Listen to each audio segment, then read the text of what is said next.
안녕하세요 여러분. 새로운 한 주도 강하고 담대하게 주님을 따르시는 여러분들 될 수 있기를 축복합니다. 오늘 본문은 역대하 19장입니다. 유다의 여호사밧 왕이 예루살렘에 있는 그의 궁으로 무사히 돌아왔을 때에 하나님의 아들 예후 선견자가 나가서 왕을 찾아가서 말하였다. 임금님께서는 악한 자를 돕고 주님을 싫어하는 자들의 편을 드는 것이 옳다고 생각하십니까? 임금님께서 그렇게 하셨으므로 주님의 진노가 임금님께 내릴 것입니다. 그러나 임금님께서는 선한 일도 하셨습니다. 아세라 목상을 이 땅에서 없애버리시고 마음을 오로지 하나님 찾는 일에 쏟으신 일도 있으십니다. 여호사밧은 예루살렘에 살면서 브엘세바에서부터 에브라임 산간 지역에 이르기까지 민정을 살피러 다녔으며 백성들을 주 그들의 조상의 하나님께 돌아오게 하였다. 그는 또 온 유다의 요새화된 성읍의 재판관들을 임명하여 세우고 그들에게 말하였다. 그대들은 맡은 일을 할 때에 삼가 조심하여 하시오. 그대들이 하는 재판은 단순히 사람을 기쁘게 하는 것이 아니라 그대들이 재판할 때에 그대들과 함께 계시는 주님을 기쁘시게 하는 것임을 명심하시오. 주님을 두려워하는 일이 한순간이라도 그대들에게서 떠나지 않도록 하시오. 주 우리 하나님께서는 불의하지도 않으시며 치우침도 없으시며 뇌물을 받지도 않으시니 재판할 때에 삼가 조심하여 하도록 하시오. 이 밖에 예루살렘에서도 여호사밧이 레위인들과 제사장들과 이스라엘 가문의 족장들 가운데 사람을 뽑아 재판관으로 임명하여 주님의 법을 어긴 경우를 포함하여 예루살렘에 사는 모든 주민의 송사를 재판하게 하였다. 그는 재판관들에게 다음과 같은 명령을 내렸다. 그대들은 이 일을 주님을 두려워하는 마음으로 성실하게 온 마음을 다하여 수행해야 하오. 어느 성읍에서든지 동포가 사람을 죽이거나 법이나 계명이나 율례나 규례를 어겨서 재판관들에게 송사를 제기해 오면 재판관들은 그들에게 견고하여 주님께 범죄하지 않도록 하시오. 그렇지 않으면 주님의 진노가 그대들 재판관들 그대들의 동포에게 내릴 것이오. 내가 시킨 대로 하면 그대들에게 죄가 없을 것이오. 주님께 예배드리는 모든 문제는 아마랴 대제사장이 최종 권위를 가지고 결정을 내릴 것이며 왕에게 속한 모든 문제에 관련된 것은 유다 지파의 우두머리 이스마엘의 아들 스바랴가 최종 권위를 가지고 결정을 내릴 것이요. 레위 사람들은 법정에서 결정된 사항들이 실행되는 것을 감독하는 관리의 책임을 질 것이요. 용기를 내어 이 모든 지시를 잘 실행하시오. 주님께서는 공의를 이루는 사람들의 편을 드신다는 것을 명심하시오. 아멘. 자, 사돈 관계를 맺었던 이 북이스라엘의 아합 왕으로 인해서 아람과의 전쟁에 참여했다가 여호사밧은 거의 죽을 뻔한 그런 위기에 하나님이 개입하심으로 이제 목숨을 건지게 됐습니다. 불난 집에서 모든 것을 다 잃고 겨우 목숨만 건진 것과 같은 그런 행색으로 예루살렘에 돌아온 여호사밧을 기다리고 있던 것은 하나님의 사람 선견자 예후였습니다. 선견자 예후는 유다의 아사 왕 때 활동했던 선견자 하나니의 아들이에요. 하나니의 아들로서 아버지와 비록 시대는 다르지만 왕 앞에서 동일한 하나님의 메시지를 전했는데요. 그 메시지는 여호사밧 왕이 하나님 보시기에 명백하게 악한 일에 동참했기 때문에 벌을 받았지만 그럼에도 불구하고 하나님이 여호사밧을 구원해 내셨다 하는 그런 이야기입니다. 구원하신 이유에 대해서 예후는 여호사밧이 아세라 목생을 없애버리고 마음을 오로지 하나님을 찾는 일에 쏟았던 그런 선한 일도 했기 때문에 하나님께서 여호사밧의 목숨을 구했다 이렇게 얘기를 해요. 자칫 잘못 들으면 여호사밧이 행한 그 선한 일의 마일리지가 쌓여 있어서 그 마일리지로 쌓은 악을 청산했다. 이런 얘기처럼 들릴 수가 있는데 이 말은 구원하신 하나님의 은혜에 감사해서 악한 길에서 돌이켜 하나님께 온전히 순종하는 그 삶으로 돌이킬 것을 요청하는 말입니다. 뭐 마일리지 얘기가 아니라요. 여호사밧의 아버지 아사는 교만해져서 선견자 하나니를 통해서 하나님께서 주시는 그 메시지에 귀를 막고 그를 옥에 가두는 악을 저질렀습니다. 이미 악을 저질렀는데 그 위에 또 다른 악을 쌓는 그런 일을 벌인 거죠. 그렇지만 여호사밧은 비록 실수를 범하고 온전하지 못한 그런 모습이었음에도 불구하고 아사와는 다르게 여전히 들을 귀가 열려 있었습니다. 하나님의 아들 예후 선견자의 말씀을 겸손하게 듣고 그 말씀에 여전히 반응할 수 있었던 것이 여호사밧이에요. 여러분 세상에 완전한 사람은 없습니다. 누구나 실수를 하죠. 참 많은 실수를 하면 살아갑니다. 때로 같은 실수를 반복하는 어리석음에 빠지기도 합니다. 본문 2절에서 임금님께서는 악한 자를 돕고 주님을 싫어하는 자의 편을 드는 것이 옳다고 생각하십니까? 하고 이렇게 선견자 하나냐가 질문을 하는데, 선견자 예후가 날카로운 질문을 던지는데, 이런 질문, 날카로운 질문 앞에 자유로울 수 있는 사람이 비단 여호사밧뿐만 아니라 우리 중에 누가 이런 날카로운 질문에 떳떳하고 아무런 흠이 없고 자유로울 수가 있겠어요. 하나님은 사각이 없지만 인간에게는 사각, 보이지 않는 블라인드 사이드가 항상 있고, 하나님은 처음과 끝을 다 아시지만 사람은 당장 눈에 보이는 것만 볼 수밖에 없는 그런 한계가 있는 존재이기 때문에 우리는 다 그렇게 실수를 하며 살아갑니다.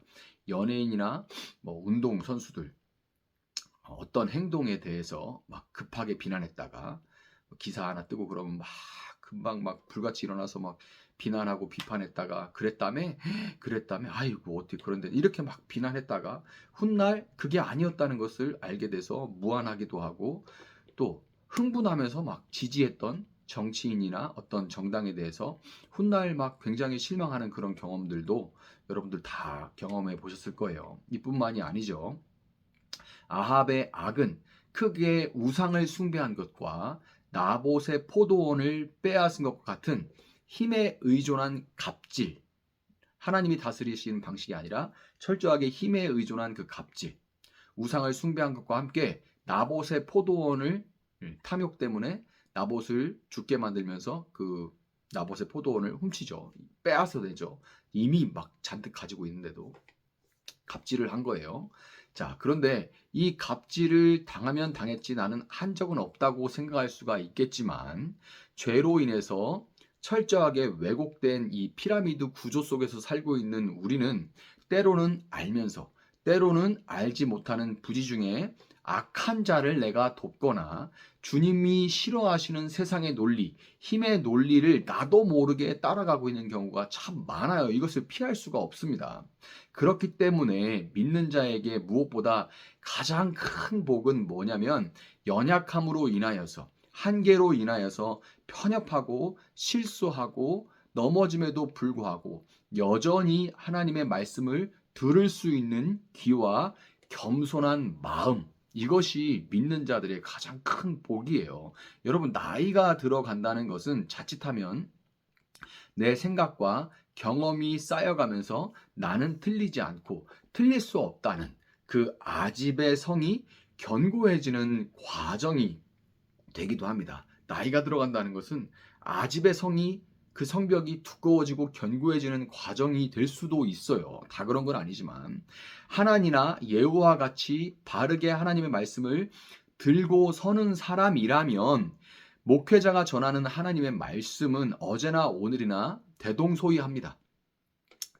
바르게 하나님 말씀을 전하는 목회자들의 그 메시지는 어제나 오늘이나 내일도 크게 다를 게 없이 대동소이합니다. 그럼에도 불구하고 주일 예배에서 개인 경건의 시간에 말씀이 들리지 않는다면 미디어에서 더 나은 어떤 설교자를 찾기에 앞서서 안 들려, 영 은혜가 안 돼, 내가 다른 사람 없나? 이럴 게 아니라 혹시 내 마음이 굳어지고 귀가 둔해진 것은 아닌지 먼저 생각해 봐야 돼요. 하나님의 말씀을 들은 여호사밧은 그 말씀에 반응해서 다시금 개혁을 시작하는데요. 그 개혁은 크게 신앙적인 개혁과 사법적인 개혁, 이 두 가지로 나눌 수가 있습니다.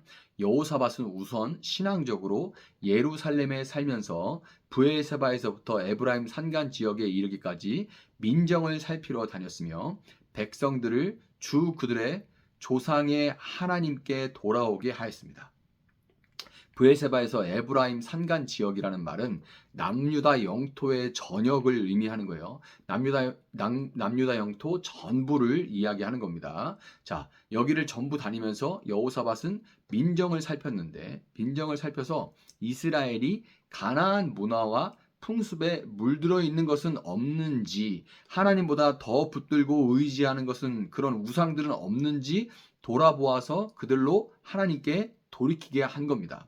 한편 여호사밧은 온 유다의 요새화단 성읍에 재판관들을 임명해서 세웠는데요. 그 내용이 뒤에 기록이 쭉 돼 있죠. 이스라엘에서의 법정의 권위는 독자적인 세력을 가진 어떤 특권이 아니라 오히려 하나님의 통치에 의존하고 하나님의 의와 정의와 공정에 대한 그분의 속성을 이 재판을 통해서 반영함으로써 하나님의 그 어떠하심을 드러내는 것, 이것이 재판이에요. 그는 온 나라가 이 재판관을 임명해서 그렇게 재판이 잘 돌아가게 함으로써 온 나라가 모든 선과 악을 판단하고 결정하는 때에 하나님의 속성을 반드시 반영할 수 있도록 이 여호사밧은 조치를 취한 겁니다. 말씀에 반응했던 이 여호사밧의 개혁을 보면서 오늘 겸손하게 말씀을 들으면서 여러분의 삶에 스며들어 있는 직접적이고 간접적인 우상 숭배의 요소들을 찾아내서 회개하면서 하나님 앞에 돌이킬 수 있기를 바랍니다. 또한 정신없이 분주한 일상 속에서 결정의 순간마다 탐욕과 가성비의 효율성의 원리만 따르는 것이 아니라 하나님의 말씀으로 재판관을 삼아서 여러분의 삶의 전 영역이 그분의 선함을 따라가고 반영할 수 있기를, 그 선함과 하나님의 선함이 반영되어질 수 있기를 예수님의 이름으로 축복합니다. 잠시 기도하겠습니다. 사랑하신 주님, 여호사밧을 통하여서 실수하고 넘어짐에도 불구하고 여전히 들을 귀가 있는 복을 구하게 됩니다.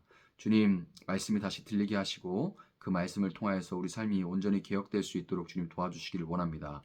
우리 삶을 돌아보아서 하나님 말씀에 대적하고 하나님 말씀에 게으르게 만드는 모든 우상들을 우리 안에 찾아내게 하시고 그 모든 것들을 하나님 앞에 다시금 다 내려놓을 수 있도록 하나님만 섬길 수 있도록 주님 도와주시며, 또 우리 삶을 통하여서 하나님의 속성이 드러날 수 있도록 모든 판단의 순간, 결정의 순간에 하나님 개입하여 주시고 하나님을 찾게 주님 도와주시옵소서. 그리하여서 참으로 여호사밧과 같이 비록 실수하고 넘어지고 부족하다 할지라도 주님 다시금 개혁을 시작할 수 있는 우리의 삶이 될 수 있도록 주님 도와주시옵소서. 그래서 언제나 하나님께 붙어있는 저희들 되어질 수 있도록 주님 이번 한 주간도 저희들의 삶을 인도하시고 붙들어 주시기를 원합니다. 감사하며 예수님의 이름으로 기도합니다. 아멘. 오늘 주신 말씀 붙들고 계속해서 기도합니다.